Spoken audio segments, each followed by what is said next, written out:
Muy bien, buenas noches. Entonces, bueno, vamos a comenzar ahora el, eh, eh, el módulo de atención, memoria y aprendizaje. Este es el módulo 5, entiendo, de la maestría. Entonces, vamos a comenzar con aspectos neuropsicológicos de la atención, como tenían seguramente, como lo tienen por escrito. Este módulo o esta unidad, perdón, va a durar 3 clases. Entonces, bueno, yo les he mandado también, les he mandado material y bueno, este material eh,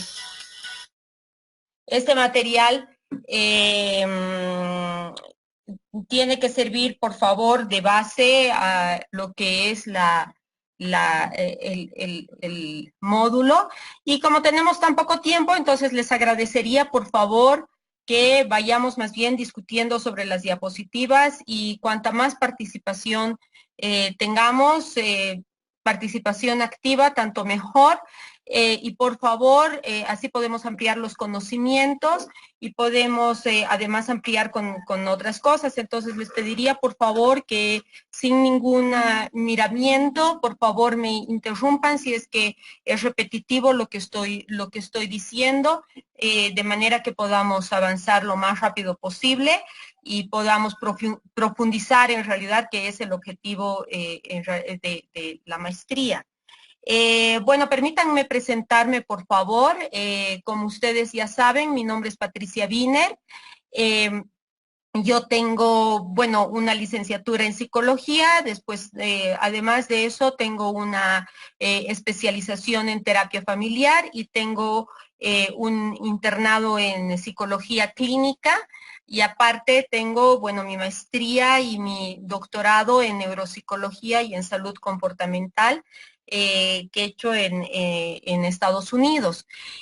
Actualmente trabajo en consultorio particular, hago rehabilitación neuropsicológica, hago lógicamente diagnóstico neuropsicológico, rehabilitación y también trabajo con neurofeedback. Para los que no están familiarizados, es una manera de regular la actividad eléctrica del cerebro y estoy incursionando ahora con lo que es la estimulación de campos magnéticos del cerebro. Soy miembro activo de la Sociedad Latinoamericana de Neuropsicología.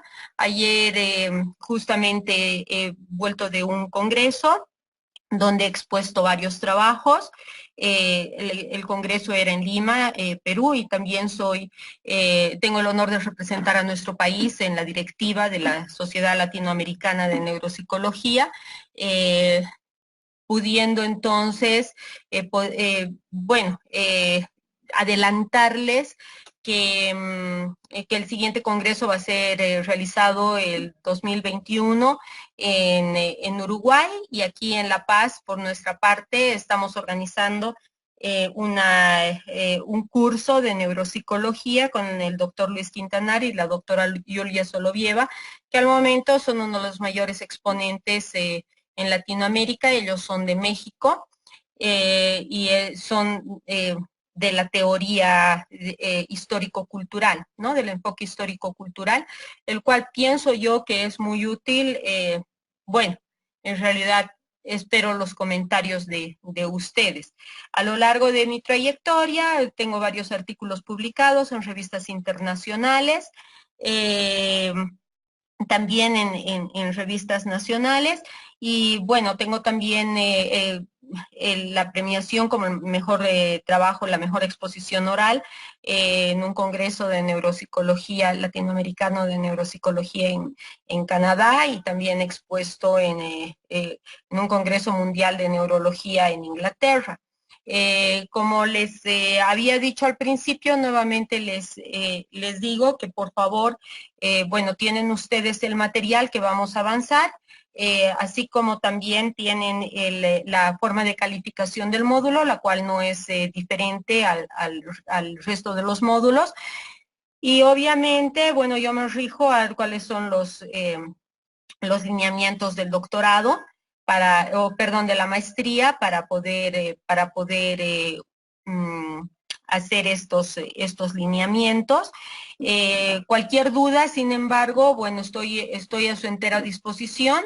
Recuerden de que, bueno, o sea, una maestría de verdad es para profundizar conocimientos, entonces estoy realmente a su entera disposición. En la pantalla está mi dirección, mi consultorio está en el edificio San Miguel Arcángel, en la oficina L3, y está el teléfono de mi consultorio, que es el 279-6899, y el de mi celular, el 772-90635, así que para cualquier cosa, no duden, por favor, en comunicarse conmigo. Para mí va a ser un gusto realmente, o sea, trabajar e intercambiar ideas con gente interesante, con la gente que tiene eh, la iniciativa y esta avidez para poder profundizar sus conocimientos. Entonces, con todo gusto, a mí el intercambio de opiniones me enriquece muchísimo, y con todo gusto, más bien sería un honor y un placer para mí poder hacerlo. Bien, vamos a entrar un poco en materia. Entonces, como ustedes ya han visto, el diagnóstico neuropsicológico tiene como particularidad el centrarse no solo en la globalidad de la entidad de estudio, sino más bien en pequeños procesos que llevan en su conjunto a realizar una acción determinada o en su defecto desorganizarla. De esta manera, como ustedes bien saben, el cerebro no está capacitado per se para nada. El cerebro no está capacitado para leer, para escribir, ni para hacer matemáticas. El cerebro está capacitado para hacer pequeñas acciones que en su conjunto llevan a esa gran acción. Entonces, en realidad, hay diferentes partes del cerebro que se ocupan de hacer pequeñas acciones. Por ejemplo, si yo quiero decir la palabra hola, mi prefrontal va a ser el encargado de poder planificar mi acción. Voy a buscar en mis estructuras subcorticales y en mi memoria semántica. En realidad voy a buscar la palabra que quiero decir.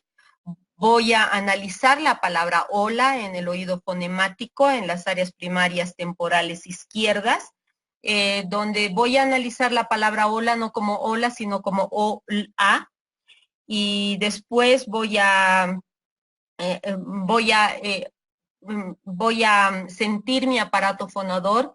Esto se da en las áreas primarias parietales. Estas áreas, como ustedes saben, tienen el mapeo del homúnculo sensorial. Entonces voy a sentir dónde está mi homúnculo sensorial y perdón, las diferentes partes de mi aparato fonador. Eso es gracias a las aferencias que tengo. Y después lo que voy a hacer es voy a preparar mi acción motora en las áreas motoras, en las áreas premotoras, perdón. Y después, bueno, voy a decir la palabra hola con mi canal efector, que es el área 4 de Brodmann. En realidad es el área motora que está en el frontal. Y bueno, o sea, son todos esos pasos, y después voy a verificar esa acción gracias al prefrontal, voy a verificar esa acción. Entonces, son todos esos pasos que voy a seguir. Si alguno de ellos estuviera de alguna manera deficitario, entonces no voy a lograr hacer la acción satisfactoriamente, y en lugar de decir, en lugar de terminar la acción, voy a tender a repetirla, o voy a terminarla si es que estoy contenta con la ejecución que he tenido. Entonces, el niño en general está realmente capacitado perdón, intenta hacer cualquiera de estas acciones. Sin embargo, su cerebro no, como les digo, es igual como el cerebro de todos nosotros, no está capacitado per se para hacer la acción entera, sino para hacer estas pequeñas acciones. Entonces, puede que alguna de estas acciones falle, y desde ese punto de vista puede que tenga algún problema para realizar una u otra acción. Y ese es el objetivo del diagnóstico neuropsicológico, el saber exactamente cuál de estas cuál de estos pasos es el deficitario para poder identificarlo y así poder armar el programa terapéutico. Entonces, bueno, cada uno de estos pasos es el factor, es lo que la neuropsicología soviética o histórico-cultural denomina como factor o como, y hacer un análisis del defecto primario, ¿no? O sea, de aquella área o de aquella acción, perdón, que es la deficitaria. Entonces, a partir de un buen diagnóstico vamos a ser capaces de hacer un buen programa rehabilitatorio. Entonces, considero de que el diagnóstico es en realidad es un elemento importantísimo y completamente útil para hacer un abordaje adecuado, ¿no? Entonces, considero de que el diagnóstico es realmente algo que debemos tomar en cuenta muy seriamente, que se debe realizar muy seriamente y que se debe utilizar después, en realidad, en base a ese, plantear los lineamientos de trabajo. Entonces, bueno, esto es en el diagnóstico neuropsicológico en general y lógicamente el déficit de atención debe seguir estos mismos lineamientos, ya que para prestar atención necesitamos también varios pasos, no solamente para decir la palabra hola, ¿no? Y a lo largo de esta unidad es lo que vamos a ver, o sea, cuáles son los pasos que debemos seguir o que pueden estar deficitarios, o cuál es la forma en la que, o el motivo por el cual la persona no puede captar bien la atención. Sin embargo, o sea, está de más decirles probablemente de que el diagnóstico de déficit de atención es un diagnóstico justamente muy cuestionado debido a que tiene un componente emocional muy, muy grande. Y en realidad es la facilidad o la disposición que yo tengo de prestar atención es parte de mis funciones ejecutivas. Entonces, es difícil que encontremos realmente a un niño que tenga dificultades en prestar la atención, pero no tenga dificultades en sus funciones ejecutivas en general. Les he pasado un artículo muy interesante, justamente que habla de todo esto, de las funciones ejecutivas. Supongo esta facultad, perdón, es una facultad muy, muy importante y supongo que ya han podido leer el artículo que les menciono, que de todas maneras, para quienes están dudando de a qué artículo me refiero, que es Juan Antonio Amador Campos y Virginia Edith Krieger. Entonces, este artículo es muy interesante respecto a eso. Les he pasado también otro artículo de la doctora Solovieva. Este artículo también es muy interesante porque analiza los casos específicos de niños con déficit de atención y definitivamente es un artículo que vale la pena, que es un análisis neuropsicológico diferencial en 2 casos diagnosticados con déficit de atención. Entonces, bueno, o sea, ahí, o sea, de una manera muy didáctica, la doctora Solovieva nos explica, en realidad, junto con las otras personas con las que ha escrito, nos explica en realidad cómo diferenciar estos distintos tipos y qué es lo que está pasando, además con gráficos y con una ejecución puntual. Entonces, por lo tanto, podemos decir que no existe un diagnóstico unificado para el déficit de atención y dentro de las aproximaciones a este tema, investigaciones que se centran prioritariamente en las bases estructurales del déficit de atención y otras que apuntan más hacia un componente funcional, ya sea psicológico o cognitivo. Entonces, creo que la explicación ya ha respondido justamente esta parte. Evidentemente, evidentemente hay una base neuroquímica y neurofisiológica y también hay un componente funcional, evidentemente, ¿no? Y evidentemente hay un componente emocional que no debemos olvidar. Bueno, me gustaría hablar sobre la organización funcional, la organización sistémica funcional del cerebro, simplemente para que podamos unificar los criterios, pero estoy segura de que esta organización sistémica funcional del cerebro es una organización que ya han visto y que saben de sobra. En realidad, bueno, o sea, dentro de las facultades del cerebro está la clasificación que ha hecho Luria en su momento. En su momento, Luria, bueno, ha sido, en realidad ha sido un pionero, ustedes saben, del estudio de las afasias, de las lesiones cerebrales, y en su momento, en realidad, el estudio de él se ha facilitado por el tema de que podía hacer autopsia a las personas y en ese momento las balas de la Segunda Guerra Mundial, o sea, no eran balas que destruían masivamente el tejido, sino que se alojaban en un tejido dado y entonces a partir de eso ha podido examinar la corteza. Hoy en día se sabe que también hay un componente subcortical que es importante tomar en cuenta. Sin embargo, esta división que hace Luria, más o menos referido a lo que es la corteza cerebral, es la base para poder entender el resto de las teorías. Entonces, bueno, Luria postula que el sistema nervioso posee una organización funcional sistémica, de manera que el cerebro trabaja como un todo. No podemos decir de que esta área se ocupa de esto y esta otra de esto otro, digamos, sino que en realidad el cerebro trabaja como un todo.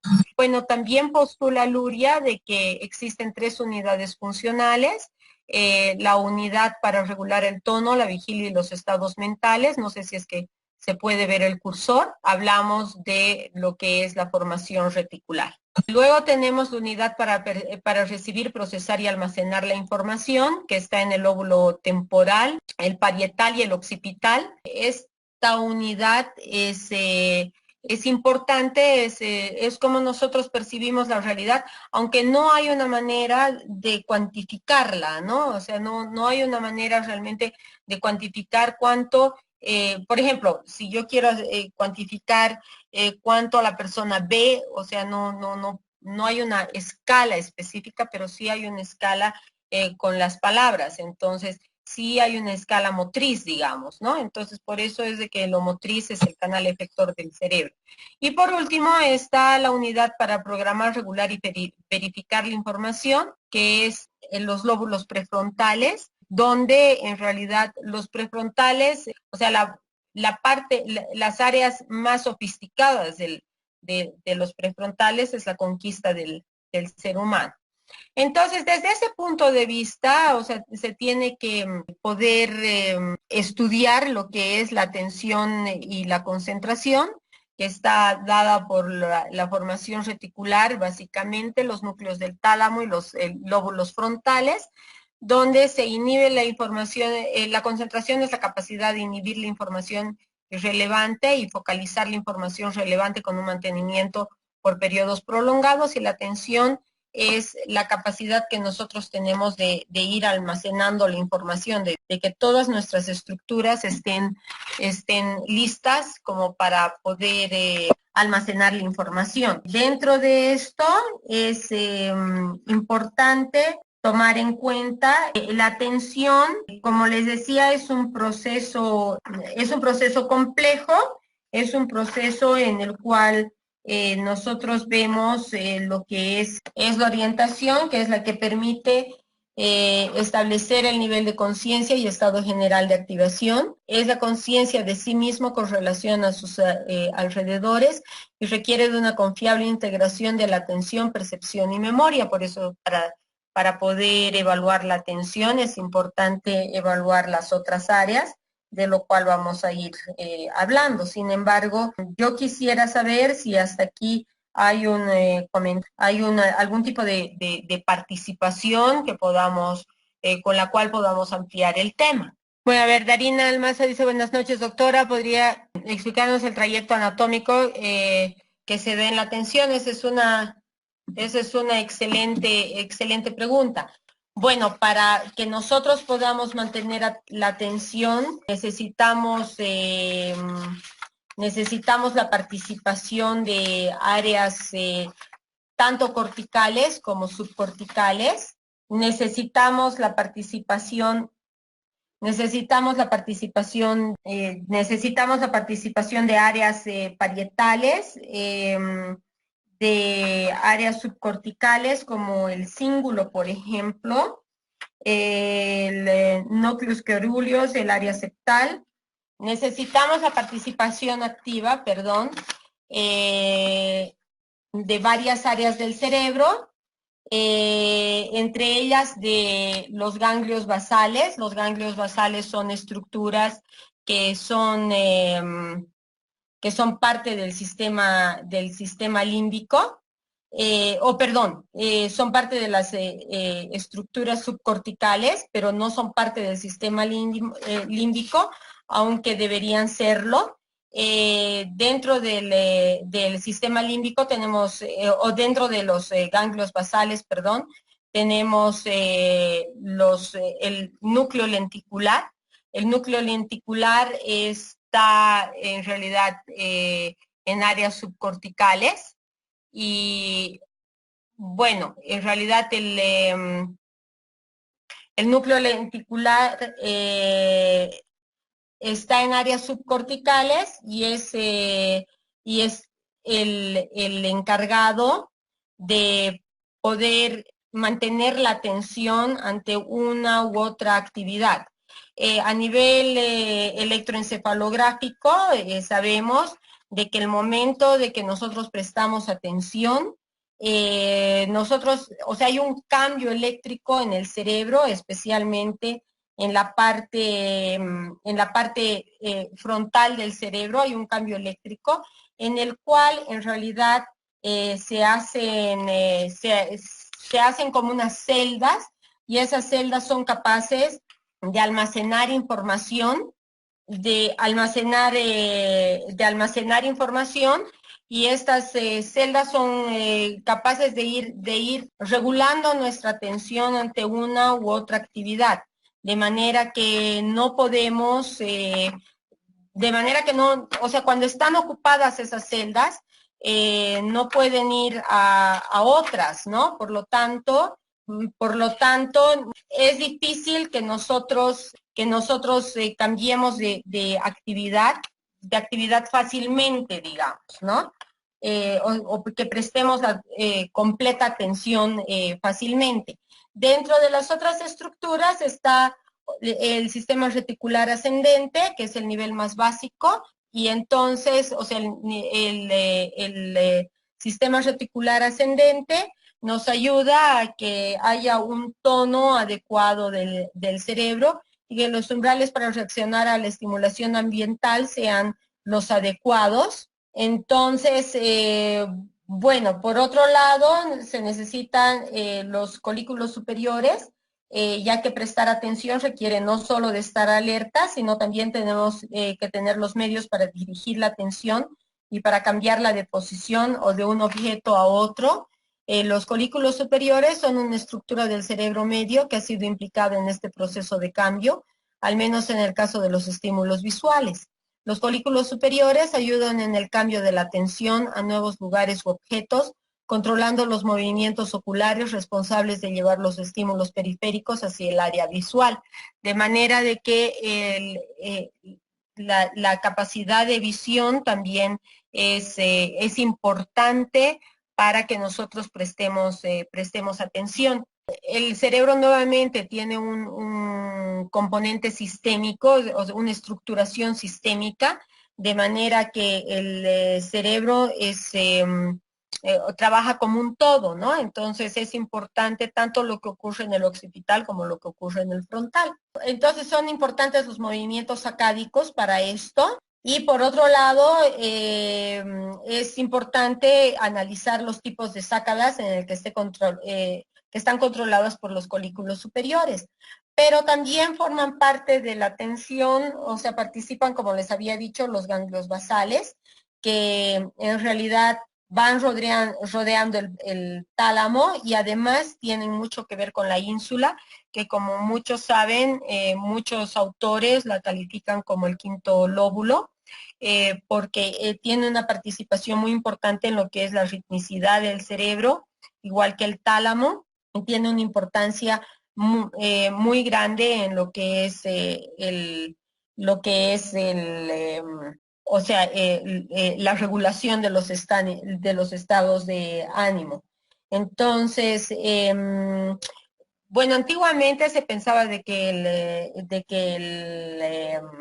los ganglios basales eran una parte subcortical del sistema motor, pero sin embargo, o sea, se sabe de que esta es una visión muy limitada y que también los ganglios basales contribuyen a la selección en la percepción y en las respuestas.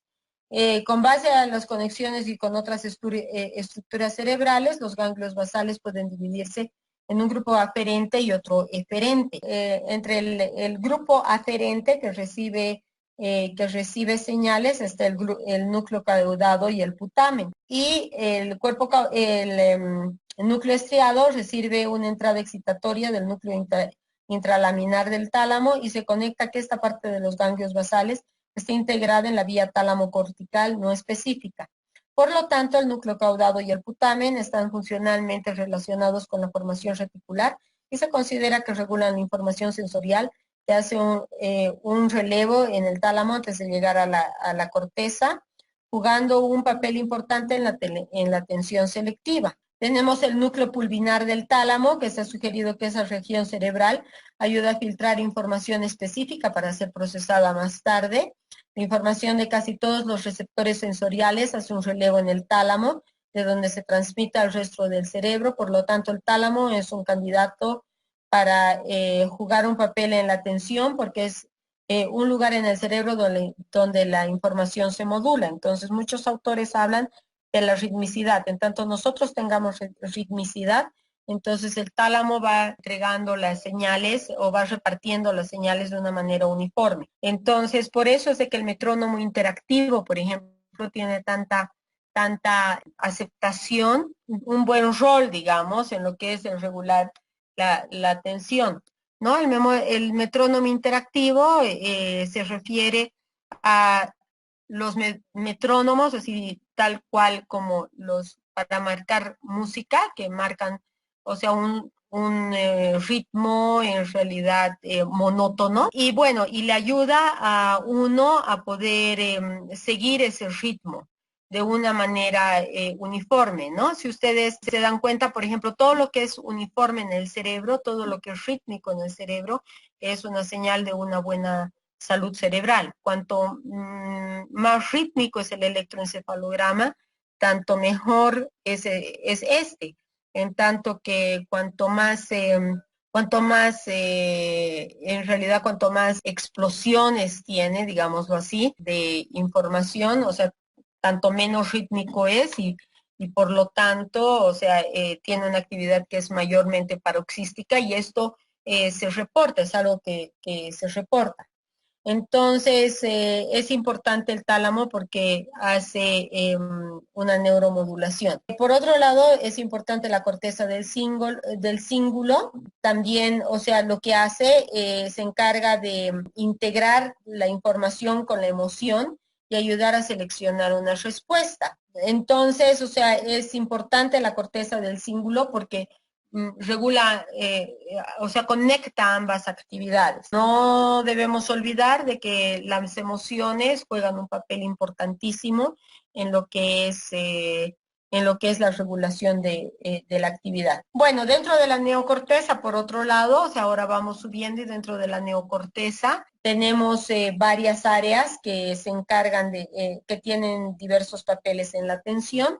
Por ejemplo, las áreas posteriores de la corteza, ya que uno de los papeles de la corteza consiste en analizar la información sensorial, monitoreando la estimulación continua, aun cuando el sujeto se haya habituado a ella y no le esté atendiendo conscientemente. Entonces, este monitoreo que hace en las zonas posteriores de la corteza puede caracterizarse como preatentativo. Y es posible que las regiones de la neocorteza que contienen áreas de proyección de los sentidos como la visión y el oído juegan un papel en el análisis continuo de la estimulación sensorial. En otras palabras, la corteza posterior a la cisura central permite el monitoreo del ambiente para favorecer la detección de cambios. Por otro lado está el sistema activador regular descendente. Bueno, la neocorteza sirve como fuente de entrada a la formación reticular del tallo cerebral, regulando el nivel de activación.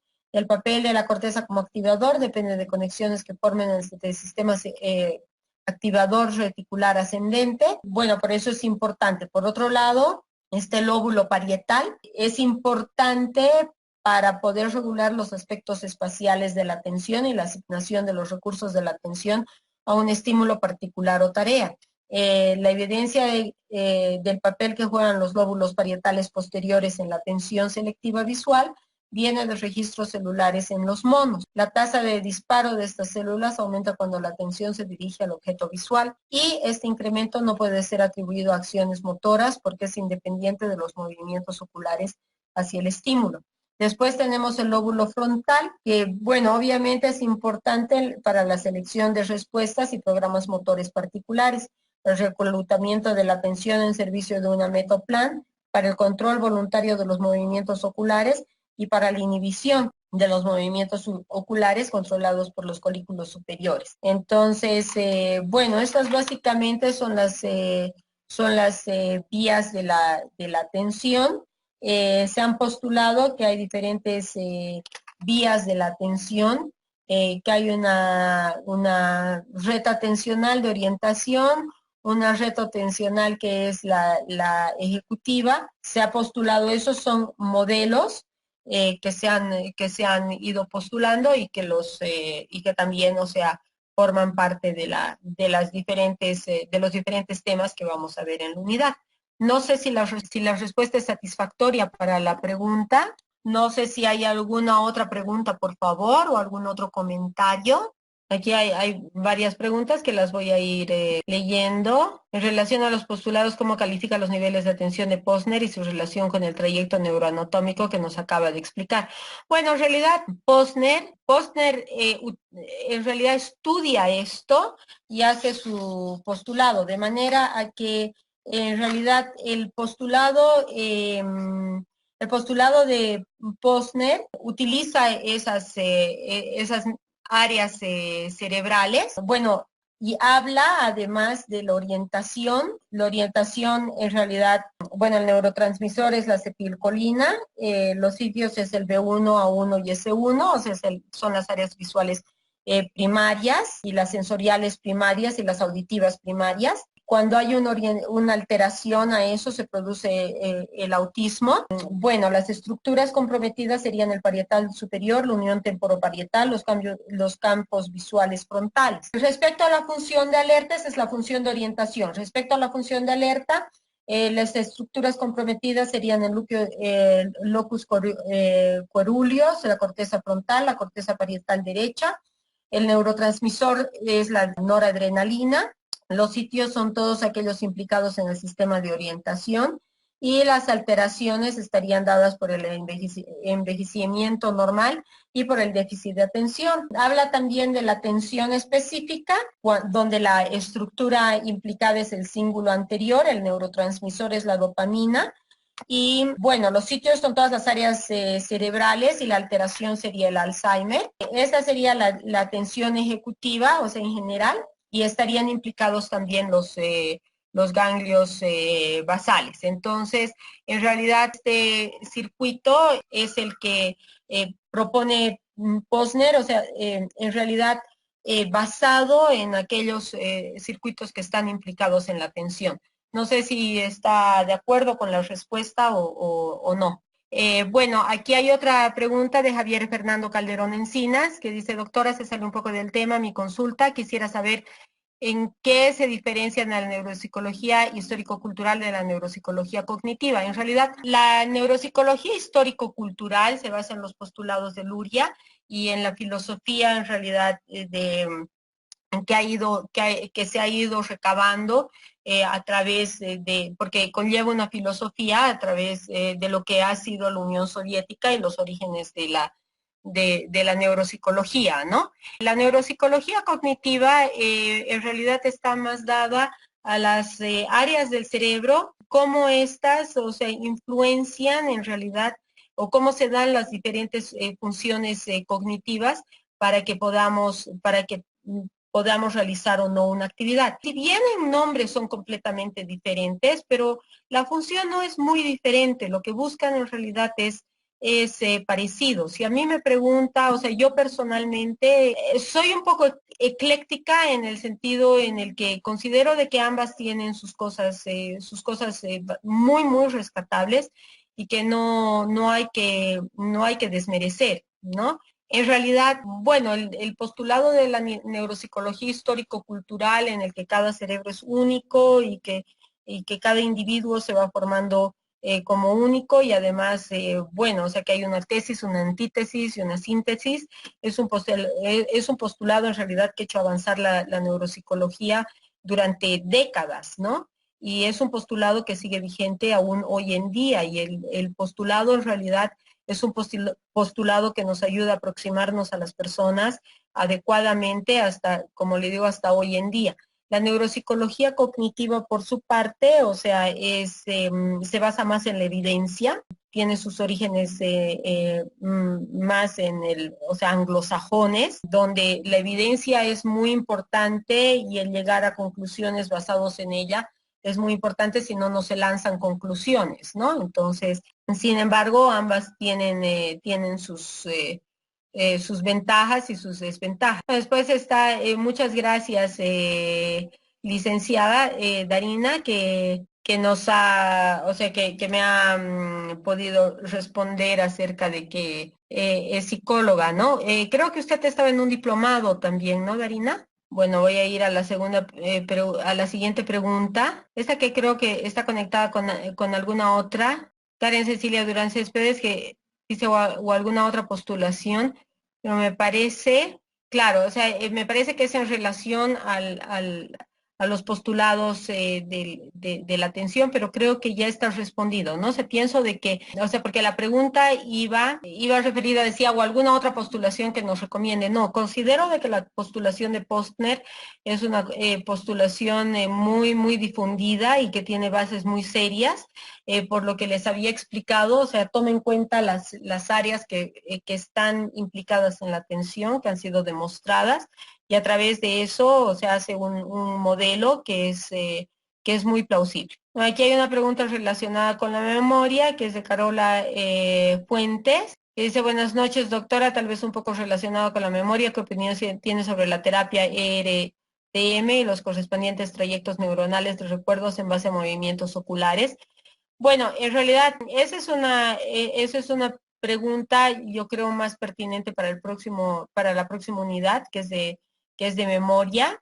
Pero bueno, de todas formas, o sea, los movimientos oculares sí han sido muy estudiados, o sea, con lo que es la memoria. Hay un autor que se llama Richard Davidson, que habla también sobre eso. Bueno, los movimientos oculares en realidad nos ayudan a dirigir la atención a uno u otro hemisferio y entonces es por eso de que estimulamos finalmente el hipocampo derecho o izquierdo y por eso es de que podemos facilitar el recuerdo. Bueno, después hay retroalimentaciones que yo les agradezco muchísimo, la verdad, de que se han respondido a la pregunta porque esa es la intención finalmente, o sea, para eso estoy aquí, para eso ustedes están regalándome su tiempo, ¿no? O sea, para poder responder las preguntas y poder profundizar en realidad en sus conocimientos, entonces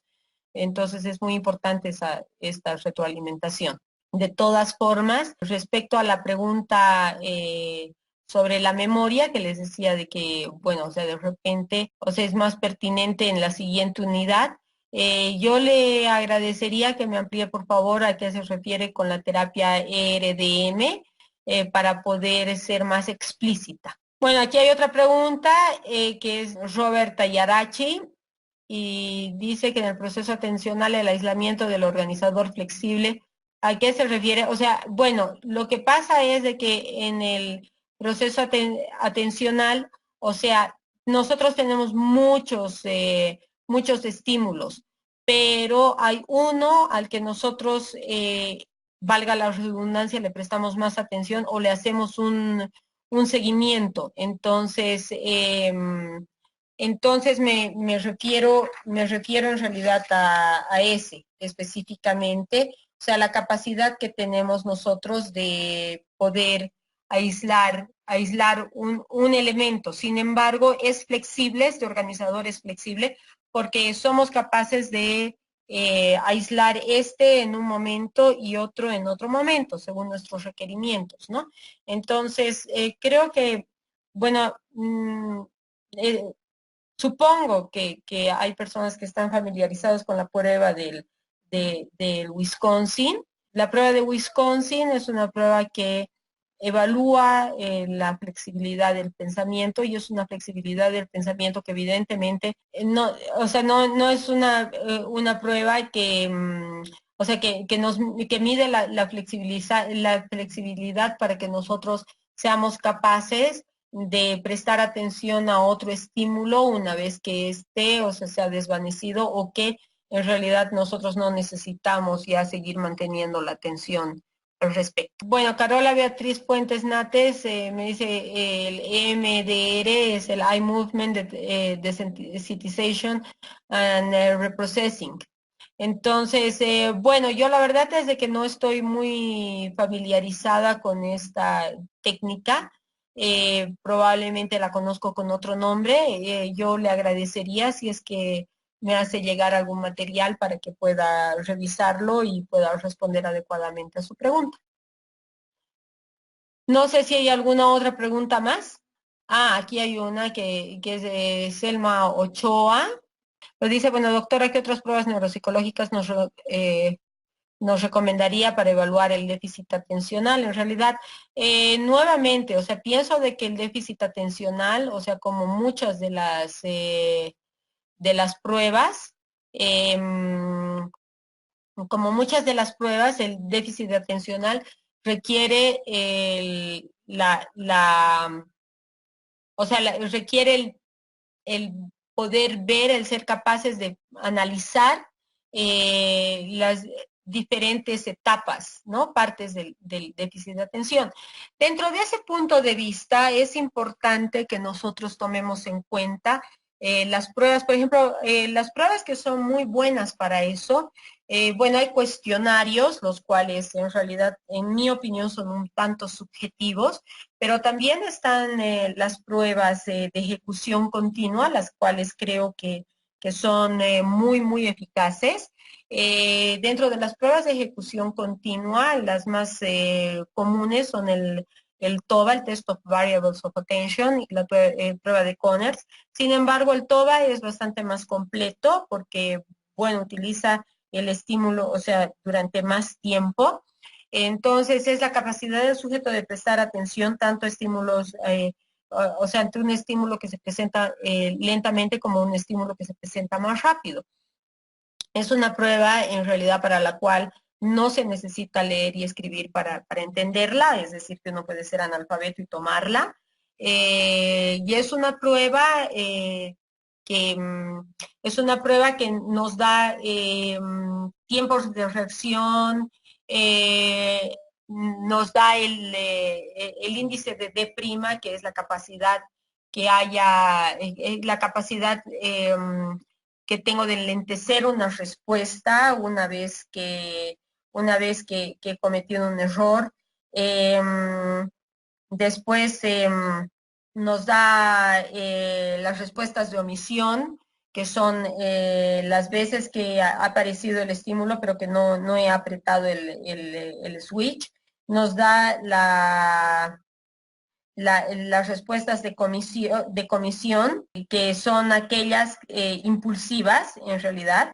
También nos da dentro de eso, nos da la variabilidad de la respuesta, que es la capacidad, o sea, bueno, cuán variable, valga la redundancia, es la respuesta de la persona ante un estímulo y entonces o sea, hace una medida de cuán consistente es apretado el microswitch.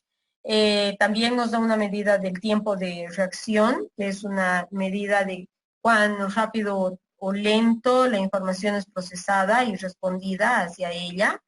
Después nos da los errores de postcomisión, que es una medida de cuán lento o rápido una respuesta es, o sea, es una respuesta después de un error de comisión. Después nos da la medida de las respuestas múltiples, que es una medida de cuántas veces el botón es apretado repetitivamente, que es indicador también de otros problemas, ¿no? Pueden ser problemas neurológicos o pueden ser problemas de sueño también. Y nos da una respuesta anticipatoria, una medida de las respuestas anticipatorias, que es cuántas veces, o sea, es una respuesta impulsiva, cuántas veces la persona realmente ha adivinado o ha tratado de adivinar o de más o menos de ganarle al test, ¿no? Entonces considero de que esta es una prueba muy buena porque nos da todos estos, todas estas variables. Sin embargo, bueno, o sea, no es una prueba única que debe tomarse solamente, ¿no? Y no es una prueba que nos da una claridad sobre, sobre cómo se debe hacer el diagnóstico, ¿no? O sea, es una herramienta más que debe tomarse. Entonces, considero de que esas son buenas. Está la prueba de, o sea, hay pruebas que han derivado de esas, por ejemplo, la de aula Nesplora, pero esas pruebas es una realidad virtual de cómo el niño se comporta en el aula, ¿no? Que puede darnos, obviamente nos puede dar también sesgos, ¿no? Y eso, en eso realmente interviene la pericia del del evaluador, el poder ver cuáles son los sesgos. Otra de las pruebas en realidad que nos da mucha pauta de lo que son las dificultades de atención son el test de los laberintos, donde, bueno, también tenemos que planificar cuál es la entrada y cuál es la salida de un laberinto dado. No sé si responde a las preguntas. Yo pienso, sin embargo, de que más allá de la cantidad de pruebas que nosotros damos, o sea, es importante más allá más allá de la batería, perdón, de las pruebas, es importante conocer cuánto nosotros somos capaces de interpretar los resultados. Hay otra pregunta que se refiere al organizador flexible. Entonces dice, el organizador flexible es propio de cada componente de proceso. Es propio de cada componente del proceso atencional y puede ser evidenciado según el instrumento de valoración, como el Wisconsin. Bueno, en realidad sí, el organizador flexible evidentemente es propio de cada proceso atencional, evidentemente. No es evidenciado específicamente con la prueba del Wisconsin, pero sí, sí se puede analizar mediante esto. No sé si hay alguna otra pregunta, por favor. Bueno, entonces, es importante cuando vemos los problemas de atención, hacer un diagnóstico diferencial que sea adecuado para saber si es que esta persona no tiene interferentes emocionales que le impidan mantener la atención.